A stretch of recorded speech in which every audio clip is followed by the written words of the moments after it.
Hello, beautiful awakening humans, loved humans that you are. If you found this video, imagine your spirit led you in this direction because you're looking for some help in your spiritual journey. It's why I actually created Loved Humans, because I know there's thousands upon thousands of people out there who need some help. And I'm ecstatic that we're living in a time where such a thing as YouTube channels and YouTube videos exist, because we need it. We need this help. We are moving away from religion and more into a spiritual expansion, into the evolution of who we really are. And so we need people like me, and we need people like you moving into your light. And I'm hoping, and I know, in fact, that this is going to help you do exactly that. You have been called to heal. You've been called to move beyond who you thought you were. And you're playing around the YouTube channels for that purpose. And here we are. My own spiritual journey, in fact, is based on my own healing, on my own expansion, on my own rewiring of my brain, of my own answering the call to heal my subconscious mind. Of course, the epiphanies and the beautiful downloads and the inner inloads and the reading and the listening and the meditation and the ongoing process. And it is ongoing. I tell people, until I'm like Jesus, I ain't done. The ongoing process of surrendering who I thought I was and embracing the truth of who I am. And because we're born into human physical form, that is the problem. Well, actually, that's not the problem. Our identity as being a physical being is the problem. And so imagine, if you would please, that there's coming a time where humans realize that the first thing that has to happen when a human is born is realizing that that human just came from the spirit world and now is going to perceive him or herself or themselves as merely human and merely physical. And so as we awaken up as tall people and we teach our children that that in fact is not the case, that they are spirit beings in human form, then our world is going to change. It already is. I mean, it so is. It looks disastrous. It looks chaotic. It looks crazy because the systems are being taken apart, but they have to be. My own journey was that. It's like having a foundation of who you think you are based on trauma, based on being merely physical human being that is in danger of most everything. Having that taken apart with a sledgehammer and piece by piece, examining what is real and what isn't real, what is of the divine ordinance and what is not, what is coming from life force and what's coming from human perception. It is a process, and being a spiritual counselor, I realize that the people who come to me are doing exactly the same thing. And I hold the space of who I know them to be until they can get there themselves. And when they do, then they move into their power. They move into their creativity. They move into who they came here to be. And so our job as healers, if you're a healer, you see yourself as a healer or a wannabe healer, our job is to hold that space until somebody can get there. And it's a powerful calling. One of the things I want to talk to you today about is what happens when we become a human. I've already mentioned that we turn into an identity as merely human and all that entails. That means we're in danger. That means we don't have any power, which is what our meditation is going to be about today. It means that we have to find some way to be something that we're not. So I've named 7 things that happen. You know, this is the evolution of by contrast. Right now, humans need contrast. We're learning a little bit more about how to walk through joy and how to heal through joy and pay attention to the joyous occurrences so that it can expand us. But mostly we're still kind of learning by contrast, meaning duality, meaning pain. But it's just changing a little bit. I mean, just think about this. You're sitting hopefully comfortably in a place of safety, and you're able to watch this video right now. And this video is about you. This is about your awakening, your process of healing. And so it could be viewed as kind of a joyous experience in that you're being supported by the universe because you found this video. That's a possibility. So 7 things. Number 1, as soon as a human is born, and just realize that being born into a human is traumatizing in itself. We've come into spirit, we're moving into physical form. Now we can hit our elbow and feel a sensation that is uncomfortable. So, alas, there's a little bit of a problem with being born into a physical being. However, there are these amazing 5 senses that we get to enjoy: food, sight, smell, touch, taste. We have these things that we can do in physical form that we couldn't in spirit. And I've told many of my clients and many people that will listen to me, I heard in my spirit as I leaned over and smelled a flower, I heard a spirit say to me, I wish I could do that. And I've never forgotten that. So we're being given these amazing experiences, but we get taken into it thinking that that's all we are, that we are only our 5 senses. Number 2, the child identifies as mere physical, as I've said, and that is just compounded almost on a daily basis because the child is in survival mode. The child is trying to download the sights, sounds, what she or he hears, feels, is picking up on the energy of the tall people around. And so the child is constantly trying to figure out how to respond to the environment. And so the response is coming from a physical identity, more and more, day in and day out. The child kicks into survival consciousness. I need to survive this, and that's compounded as well. Takes on the tall people's perceptions. If the tall people have an idea that this is a fearful place, that there's only lack, and you have to fight, there's a piece of pie, and there's only so much pie, and other people are trying to take your pie, and other people can't be trusted. All of these things are downloaded from the adult's wounds given to the child, even though the adult says, I promise not to raise my child as I was raised. Can't help it. If it's not been healed, it's going to be given to the child. That's the good news and the bad news, because with awareness, we can change all of that. Number 5, so child will grab onto anything they can to create homeostasis, create a sense of belonging, create a sense of safety, create a sense of I am. And remember that response, that creation is coming from the human mind. It's coming from the mentality of a child that says, oh, I get it. My parents are unhappy with me when I use my voice. I know what I'll do. I'll stop using my voice. Another one is, oh, I get it. My parents are unhappy with me when I own my power. I get a kickback, a backlash from that. So I'm going to stop doing that. Because if I'm powerful, it seems to me like the tall people are unhappy with that. And I need to stay alive. And so what I'm going to do is change that. And so the wings are clipped. That voice goes below the surface of their lives.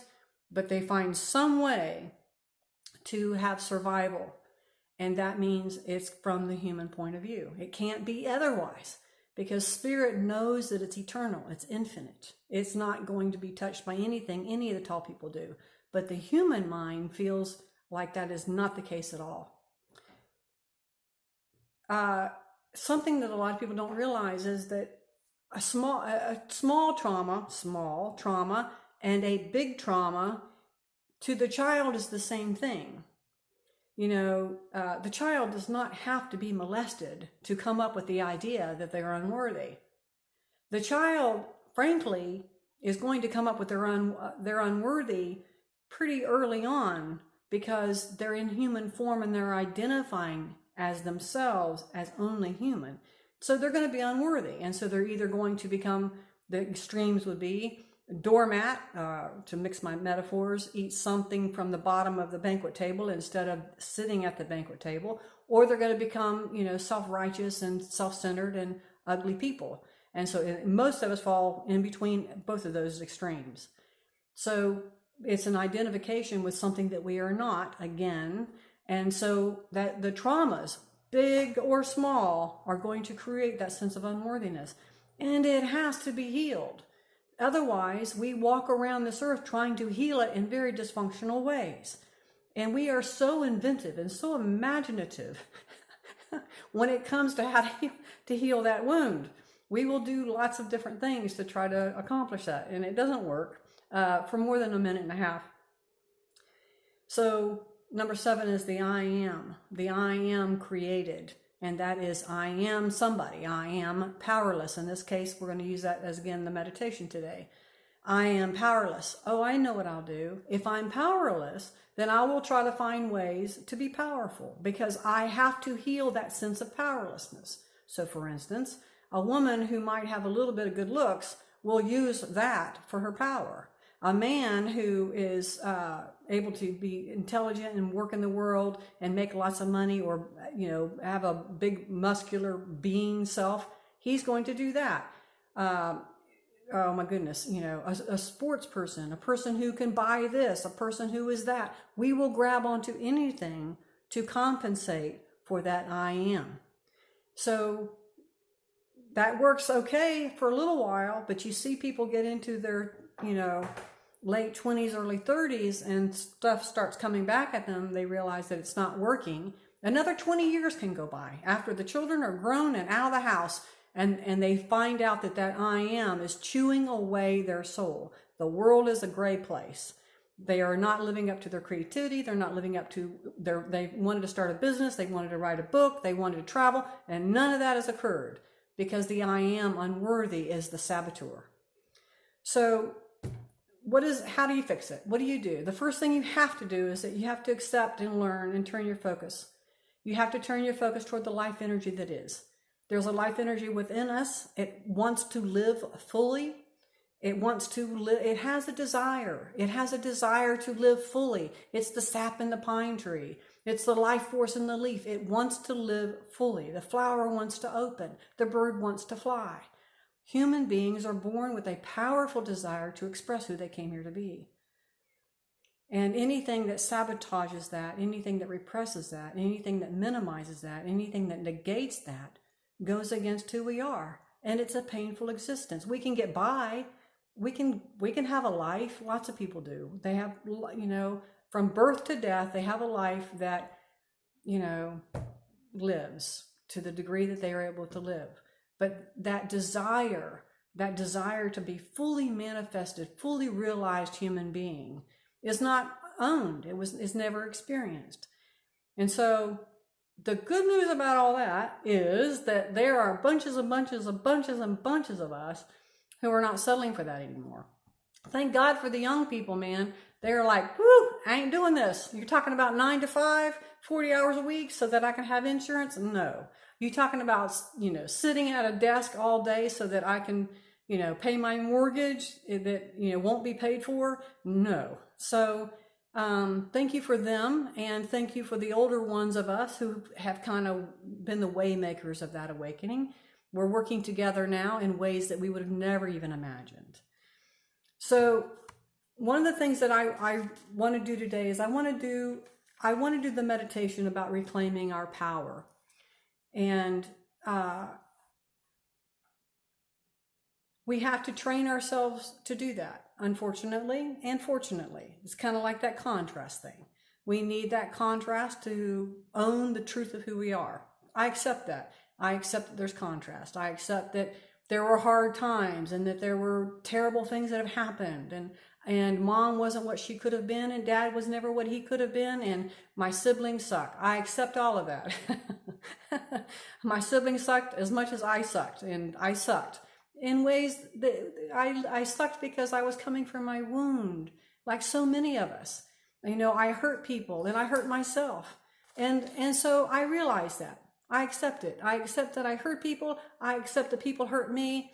I accept that I downloaded and lodged in cement trauma in my subconscious mind. I accept it.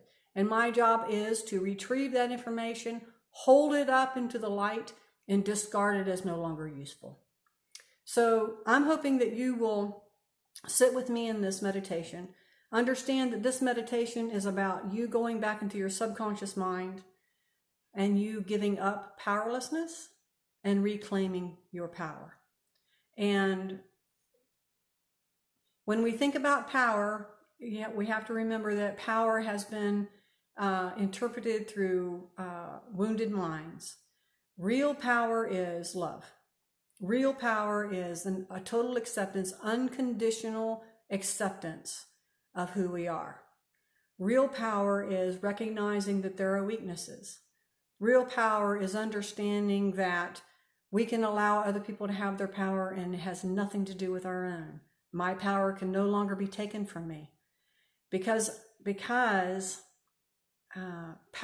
power can't be taken. My thoughts about power can be distorted. My ideas of power can be contorted, but they cannot be taken from me. Or it cannot be taken from me. Not ever. Once you know that your power can no longer be taken from you, this world is a much prettier place to be living in.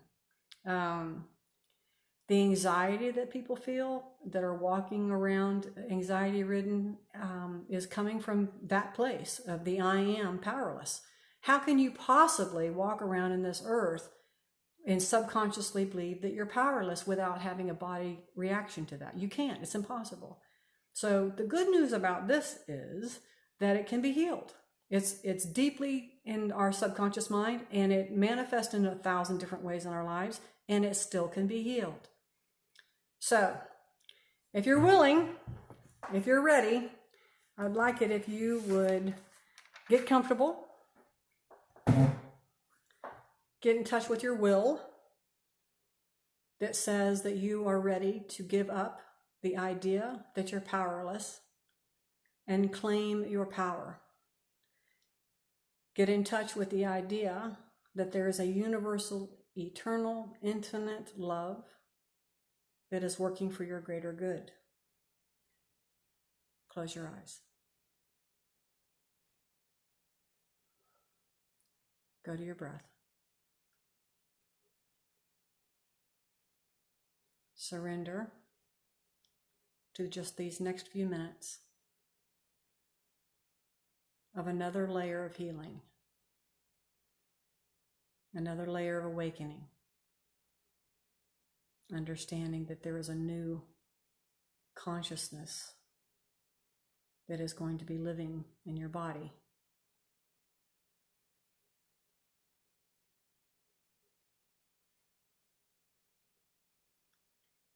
Pay attention to the inhale. Pay attention to the exhale. And I'd like for you to use this mantra on the inhale, I am willing. And on the exhale, to experience my power. The next 5 breaths, I am willing to experience my power.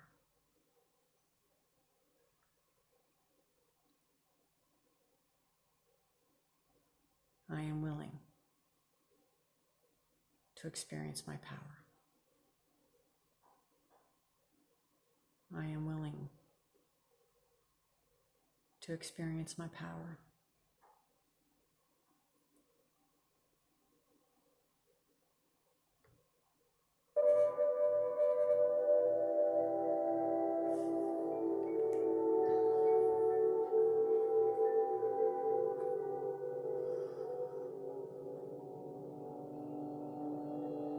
I want you to see yourself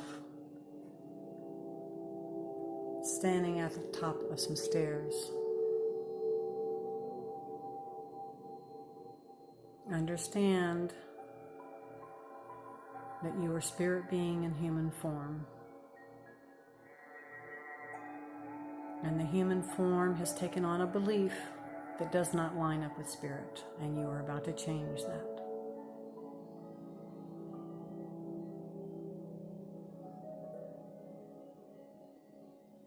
I want you to look down the steps, and you will see that at the bottom of the steps is darkness.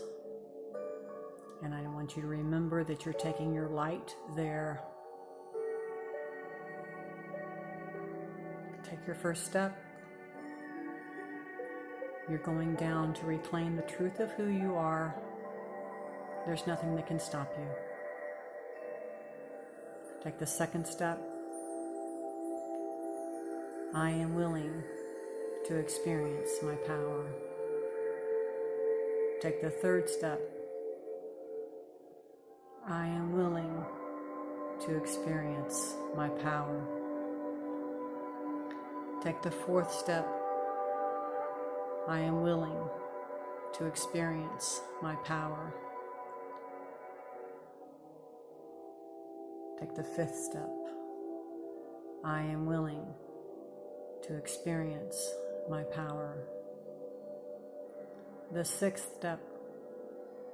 I am willing to experience my power. The seventh step.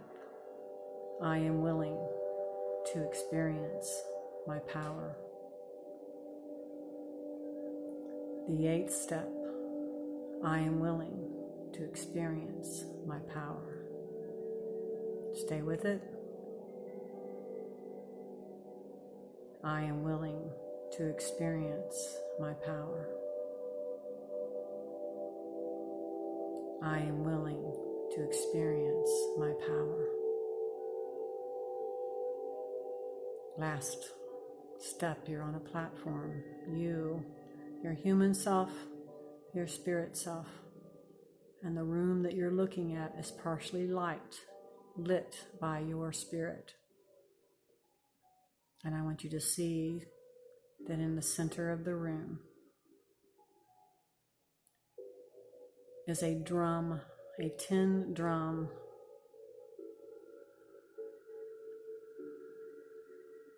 And I want you to know that that tin drum has been holding your power safe for you with the loyalty, knowing that you would return. Go there. Walk up to the drum. And I want you to peer in that drum and you will see something very, very beautiful. That drum is full of your light. That drum is full of your power.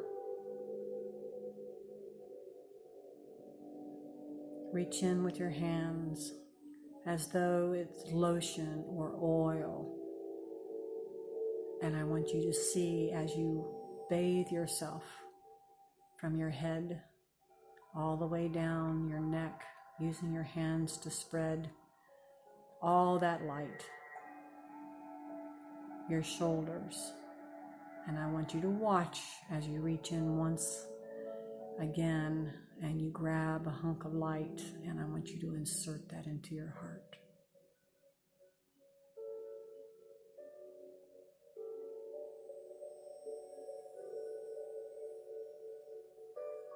And again, reach for the light.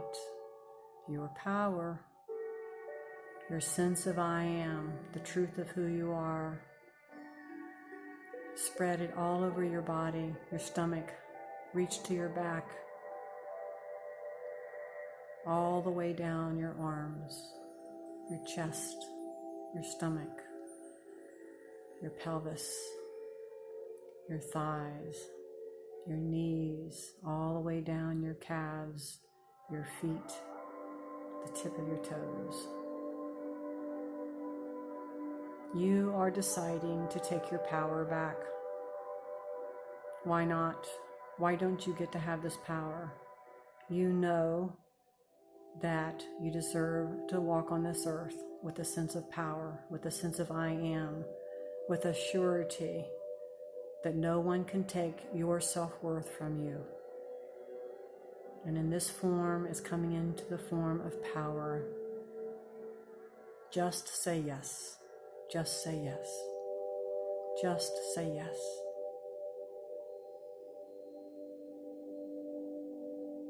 We used our children's imagination to give our power over. We use our adult imagination to reclaim it. It is ours to have.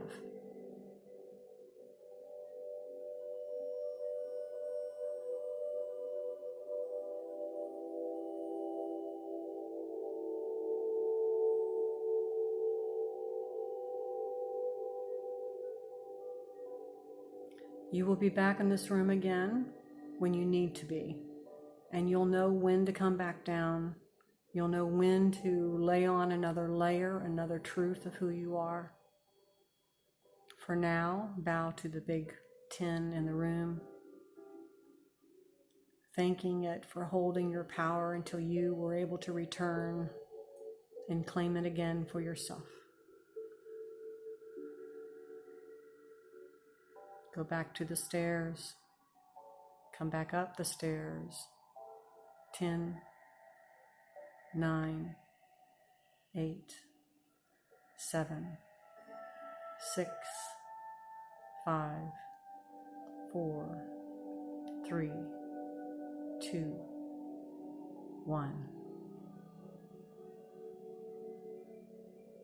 Take in a couple deep breaths and understand that something profound has occurred on a very deep level. Trust it. Trust it. It is what your spirit has wanted you to do, and you just found a way to do it.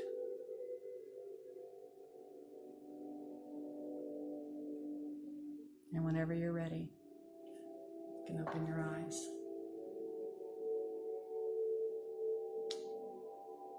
Go and live in your power.